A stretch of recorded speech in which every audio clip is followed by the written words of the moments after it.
Hello दोस्तों, यह है खान सर का बिहार बीएसएससी का बुक प्रैक्टिस पेपर्स 10। तो चलिए आज मैं यहाँ से क्वेश्चन को आपको सॉल्व करता हूँ। पहला क्वेश्चन आपके सामने में है, हड़प्पाकालीन सभ्यता में विशाल स्नानागार की खोज किसने किया था। तो हड़प्पाकालीन सभ्यता में जो था विशाल स्नानागार का जो खोज किया था वो किया था जॉन मार्शल भाई साहब। किसने किया था? जॉन मार्शल ने किया था। अगर पूछेगा कि हड़प्पाकालीन सभ्यता में विशाल स्नानागार कहाँ से मिला था, तो ये मिला था मोहनजोदड़ो से। कहाँ से मिला था? मोहनजोदड़ो से मिला था। तो आप ये बात याद रखिएगा। फिलहाल इसका राइट आंसर ऑप्शन डी होगा। दूसरा नंबर का प्रश्न आपके सामने में है। क्वेश्चन है, अजातशत्रु के कार्यकाल में किस बौद्ध संगीति का आयोजन हुआ था। तो बौद्ध संगीति का टोटल बौद्ध संगीति पूछे तो कितना हुआ था? टोटल हुआ था 5, लेकिन आपको 4 को बताते हैं, ट्रिक से याद रखिएगा। तो पूछेगा कि किस बौद्ध संगीति के समय कौन राजा था, तो आप याद रखिएगा एक ट्रिक, अका अका। क्या याद रखिएगा?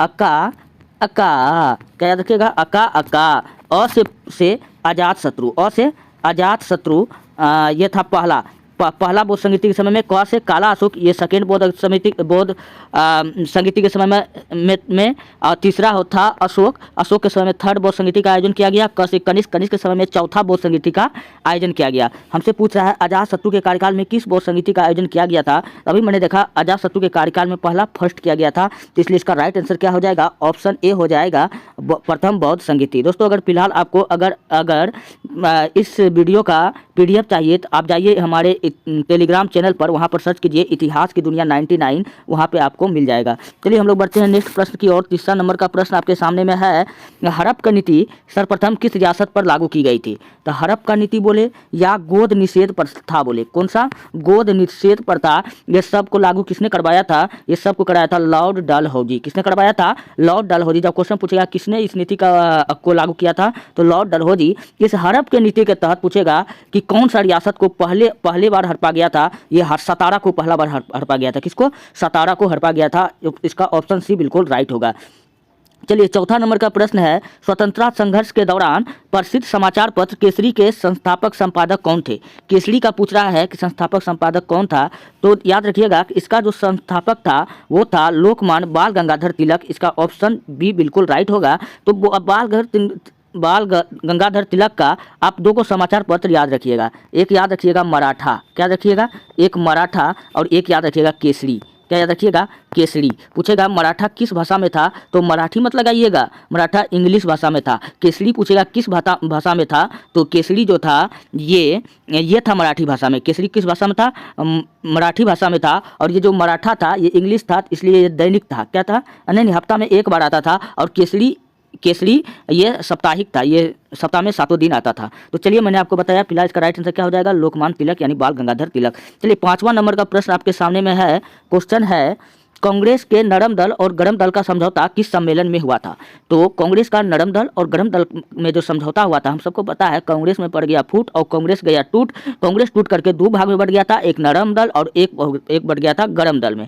तो वही पूछ रहा है कि नरम दल और गरम दल का समझौता किस सम्मेलन में हुआ था। तो वो हुआ था ऑप्शन बी, लखनऊ अधिवेशन में हुआ था। किस अधिवेशन में हुआ था? लखनऊ अधिवेशन। अगर क्वेश्चन अगर आपसे एक्स्ट्रा पूछे कि लखनऊ अधिवेशन की अध्यक्षता किसने किया था, तो AC मजूमदार ने। किसने किया था? AC मजूमदार यानी कि अंबिका चरण मजूमदार। 6ठा नंबर का प्रश्न है, किस ब्रिटिश गवर्नर जनरल ने देश में से सती प्रथा का निर्मूल की थी। मतलब सती प्रथा को हटाया था, वो कौन सा ब्रिटिश गवर्नर जनरल था? तो 1829 ईस्वी में। कब? 1829 ईस्वी में लॉर्ड विलियम बेंटिक ने भारत में सती प्रथा को हटाया। पूछेगा ये किसकी सहायता से हटाया था? ये राजा राम मोहन राय की सहायता से हटाया था। किसका? राजा राम मोहन राय की सहायता से हटाया गया था। और पूछेगा कि राजा राम मोहन राय ने ब्रह्म समाज का स्थापना कब किया था? ये किया था 1828 ईस्वी में।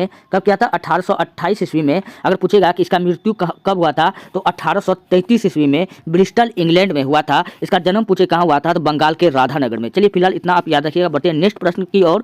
क्वेश्चन है 7वां नंबर का, अवध में किसानों का नेतृत्व किसने किया था। तो अवध में जो था किसानों का नेतृत्व किया था, किसने किया था? बाबा रामचंद्र ने किया था। किसने किया था? बाबा रामचंद्र ने किया था। वही क्वेश्चन पूछे चंपारण यानी बिहार में किसानों का नेतृत्व किसने किया था। तो हम सबको पता है कि चंपारण सत्याग्रह 1917 में गांधी जी ने किया था। कब किया? कौन किया था? गांधी जी ने किया था। चलिए 8वां नंबर का प्रश्न है, जापान में रक्तहीन क्रांति या मेइजी पुनः स्थापना किस वर्ष किया गया था? ये किया गया था 1868 ईस्वी में। कब किया गया था? 1868 ईस्वी में। और 1868 ईस्वी से आप ये क्वेश्चन याद रख सकते हैं। 1868 ईस्वी में जो है एक किताब आया था, किसका आया था? कार्ल मार्क्स का। किसका किताब आया था? कार्ल मार्क्स का किताब आया था। कार्ल मार्क्स का किताब आया था। कार्ल मार्क्स का किताब आया था। उस किताब का नाम क्या था? जिसे हम समाजवादियों का बाइबिल कहते हैं, उस किताब का नाम था दास कैपिटल। क्या नाम था? Das Kapital. और दास कैपिटल को हम लोग कहते हैं समाजवादियों का बाइबिल। चलिए आप इतना बात भी याद रखिएगा। चलिए हम लोग बढ़ते हैं 9वां नंबर की प्रश्न की ओर। क्वेश्चन आपके सामने में है, भारत में पुर्तगालियों का पहला गवर्नर था। तो भारत में पुर्तगालियों का गवर्नर जनरल याद करने के लिए आपको एक छोटा सा ट्रिक याद रखना पड़ेगा, फैन। क्या याद रखना पड़ेगा? फैन। क्या याद रखना पड़ेगा? फैन। एफ से बोले फ्रांसिस अल्मीरा। क्या बोले? एफ से बोले फ्रांसिस अल्मीरा। ए से बोले अबू बकर। एन से बोले तो Nino de Cunha. Nino de Cunha. तो पहला पूछ रहा है, यानी एफ से कौन हो गया? फ्रांसिस अल्मीरा। यहाँ की डी अल्मीरा हमको ऑप्शन बी में दिख रहा है। इसका राइट आंसर क्या हो जाएगा? ऑप्शन डी, बी इसका राइट होगा। वही बार्थोलोम्यू डियाज पूछे, इन्होंने किसका खोज किया था? इन्होंने कैप ऑफ गुड होप का खोज किया था। किसका? कैप ऑफ गुड होप यानी कि आशा का अंतरिक्ष का खोज पूछे किसने किया था? तो बार्थोलोम्यू डियाज ने। अब वास्को डी गामा ने किसका खोज किया था? भारत आने का समुद्री मार्ग का खोज किया था। आप ये बात याद रखिएगा। चलिए 10वां नंबर का प्रश्न आपके सामने में है, वित्त आयोग जो है इसका कार्य बताइए। वित्त आयोग क्या करता है? ऑप्शन एक में है पंचवर्षीय योजनाएं बनाता है। ऑप्शन बी है मॉनेटरी पॉलिसी यानी कि मौद्रिक नीति तैयार करता है। ऑप्शन सी है केंद्रीय सरकार तथा कर्मचारियों के वेतन में संशोधन की सिफारिश करता है। ऑप्शन डी है केंद्र तथा राज्यों के बीच संसाधनों के बंटवारे पर निर्णय लेता है। तो इसका राइट आंसर क्या हो जाएगा? ऑप्शन डी हो जाएगा। केंद्र और राज्यों के बीच संसाधनों के बंटवारे का निर्णय पूछेगा कौन करता है? वो करता है वित्त आयोग। इसका ऑप्शन डी बिल्कुल राइट होगा। चलिए हम लोग बढ़ते हैं 11 नंबर के प्रश्न की ओर। क्वेश्चन आपके सामने में है, निम्न में से कौन सा भारतीय संविधान की विशेषता नहीं है? तो भारतीय संविधान का विशेषता क्या नहीं है? ऑप्शन एक है कि लिखित संविधान और संविधान की सर्वोच्चता। हाँ, ये तो है, भारत का संविधान लिखित संविधान है, ये सर्वोच्च संविधान का पद सर्वोच्च है। दूसरा मौलिक अधिकार भी दिया गया है यहाँ के नागरिकों को, तो ये भी इसका विशेषता है। और ऑप्शन को हम लोग देखते हैं। नेक्स्ट अगला ऑप्शन क्या दिया हुआ है? ऑप्शन दिया प्रतिबद्ध न्यायपालिका। डी क्या दिया है? नीति निर्देशक सिद्धांत। तो नीति निर्देशक सिद्धांत डीपीएसपी ये भी है। तो इसका क्या हो जाएगा? प्रतिबद्ध न्यायपालिका प्रतिबद्ध नहीं है भैया, इसलिए इसका राइट आंसर क्या हो जाएगा? ऑप्शन सी हो जाएगा, प्रतिबद्ध न्यायपालिका। चलिए 12 नंबर का क्वेश्चन है, संविधान सभा के किस नेता ने संवैधानिक उपचारों के अधिकारों को भारतीय संविधान का हृदय और आत्मा कहा है? वो कहा था बाबा साहेब भीमराव अम्बेडकर ने। किसने कहा था? बाबा साहब अम्बेडकर ने कहा था भारतीय संविधान के अनुच्छेद 32 को भारतीय संविधान के का आत्मा यानी हृदय यानी आत्मा कहा था। पूछे किसने कहा था? बाबा साहब भीमराव अंबेडकर ने। अच्छा, इसका अगर पत्रिका पूछे तो आप बताइएगा मुक नायक। अगर इसका बुक का नाम पूछे तो द अनहिलेशन कास्ट ऑफ इंडिया। आप ये भी बात याद रखिएगा। और बाबा साहब अंबेडकर को हम लोग भारतीय संविधान का जनक कहते हैं। और बाबा साहब अंबेडकर को हम लोग क्या कहते हैं? इन्हें हम लोग क्या कहते हैं? बाबा साहब अंबेडकर। इसका जन्म पूछे कहाँ हुआ था? तो मध्य प्रदेश के महू में हुआ था। आप इतना बात याद रखिएगा। चलिए हम लोग बढ़ते हैं 13 नंबर का प्रश्न की ओर। क्वेश्चन है, राज्यसभा कब भंग की जाती है? सही जवाब है। तो राज्यसभा कब भंग किया जाता है? लोकसभा के कार्यकाल पूर्ण होने के पश्चात। और बी ऑप्शन है राज्यसभा के कार्यकाल पूर्ण होने के पश्चात। ऑप्शन सी है किसी कारण से केंद्र सरकार भंग होने के पश्चात। ऑप्शन डी है राज्यसभा पूर्णतः कभी भंग नहीं होता। तो इसका राइट आंसर क्या हो जाएगा? ऑप्शन डी होगा, राज्यसभा जो है कभी भंग नहीं होता। इसका ऑप्शन डी बिल्कुल राइट होगा। चलिए 14 नंबर का प्रश्न है, संविधान का अनुच्छेद जो है 56 वह संबंधित है। अनुच्छेद 56 जो है वह संबंधित है, वो किससे है? ऑप्शन ए है भारत के राष्ट्रपति के निर्वाचन से। ऑप्शन बी है भारत के राष्ट्रपति के विधायी शक्तियों से। ऑप्शन सी है भारत के राष्ट्रपति के कार्यकाल के प्रावधान से। हाँ, यही राइट आंसर हो जाएगा। ऑप्शन सी इसका राइट हो जाएगा। ऑप्शन डी भी गलत है, एक भी गलत है, बी भी गलत है। इस ऑप्शन सी इसका राइट होगा। चलिए 15 नंबर का प्रश्न है, लोकतांत्रिक सरकार के 3 अंक है। तो लोकतांत्रिक सरकार का भैया 3 अंक होता है, कार्यपालिका, विधायिका और न्यायपालिका। विधायिका क्या करता है? ये कानून बनाता है। पूछेगा कानून कौन बनाता है? तो विधायिका बनाता है। कार्यपालिका कानून को लागू करता है। क्या करता है? कानून को लागू करता है। न्यायपालिका कानून की रक्षा करता है। आप इतना बात याद रखिएगा। तो इसका राइट आंसर मैंने अभी आपको क्या बताया? ऑप्शन ए बताया। चलिए 16 नंबर का प्रश्न की ओर बढ़ते हैं। क्वेश्चन है, भारत के पंचायत राज प्रणाली में कितने स्तर होते हैं? तो भारत के पंचायत राज प्रणाली में 1 नहीं 2 नहीं टोटल 3 स्तर होते हैं, जिन्हें हम लोग त्रिस्तरीय के नाम से जानते हैं। और ये पूछेगा कि त्रिस्तरीय ढांचा किसके सिफारिश पर लागू किया गया था? तो बलवंत राय मेहता के कमेटी के सिफारिश पर लागू किया गया था। अगर क्वेश्चन पूछे कि पंचायती राज व्यवस्था भारत में सर्वप्रथम कहाँ लागू किया गया था, तो ये लागू किया गया था राजस्थान के नागौर जिला में, राजस्थान के नागौर जिला में। चलिए हम लोग बढ़ते हैं नेक्स्ट प्रश्न की ओर। 17 नंबर का प्रश्न है, भारत में खाद्य सुरक्षा अधिनियम किस वर्ष लागू किया गया था? तो भारत में जो है खाद्य सुरक्षा अधिनियम जो लागू किया गया था वो किया गया था 10 सितंबर 2013 को। कब लागू किया गया था? 10 सितंबर 2013 को, 10 सितंबर 2013 को। ऑप्शन सी इसका बिल्कुल राइट होगा। 18 नंबर का प्रश्न है, राष्ट्रीय प्रतीक में सिंह के अलावा और कौन सा जानवर की आकृति है? तो भारत का जो राष्ट्रीय चिन्ह है हम सबको पता है क्या है, अशोक स्तंभ। क्या है पूछा है? उसमें जो है 4 शेर का चिन्ह है, और पूछा उसके अलावा और किसका चिन्ह है? गाय तथा शेर का, गाय का नहीं है। ऑप्शन सी घोड़ा तथा कुत्ता का, कुत्ता का नहीं है। ऑप्शन डी बकरा तथा बैल का, नहीं बकरा भी नहीं है। ऑप्शन डी है बैल तथा घोड़ा का। हाँ, ऑप्शन बी इसका बिल्कुल राइट हो जाएगा, बैल तथा घोड़ा का। चलिए 19वां नंबर का प्रश्न है, दक्षिण गोलार्ध में उत्तर उइनांत किस दिन होता है? तो सबसे पहले जानिए कि ये दक्षिण गोलार्ध होता क्या है। तो हम सबको पता है कि पृथ्वी के बीच से जो लाइन जाता है उसको हम लोग कहते हैं भूमध्य रेखा, इसी को हम लोग कहते हैं 0 डिग्री लाइन, या इसी को हम लोग कहते हैं विषुवत रेखा। तो विषुवत रेखा यानी भूमध्य रेखा यानी 0 डिग्री लाइन से ऊपर का क्षेत्र को हम लोग कहते हैं उत्तरी गोलार्ध, ऊपर का क्षेत्र को हम लोग क्या कहते हैं? उत्तरी गोलार्ध, और इसके नीचे के क्षेत्र को हम लोग कहते हैं दक्षिणी गोलार्ध। तो क्वेश्चन पूछ रहा है दक्षिणी गोलार्ध में उत्तर अयनांत किस दिन होता है? तो ये होता है, ये किस दिन होता है? ये होता है 21 दिसंबर को। कब होता है? 21 दिसंबर को, नहीं इसका 22 दिसंबर को होता है। कब होता है? ऑप्शन ए इसका राइट होगा। चलिए हम लोग बढ़ते हैं नेक्स्ट प्रश्न की ओर।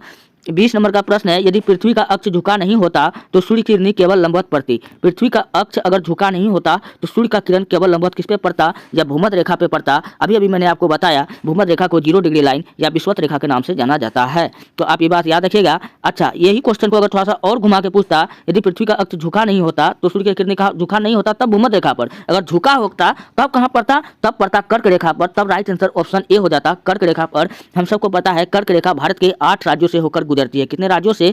8 राज्यों से। मैंने कई बार आपको ट्रिक भी बताया है, मित्र पर गमछा झाड़, उन सारे राज्यों का ट्रिक है, आप लोग पिछला वीडियो में जाके देख सकते हैं। चलिए हम लोग बढ़ते हैं नेक्स्ट प्रश्न की ओर।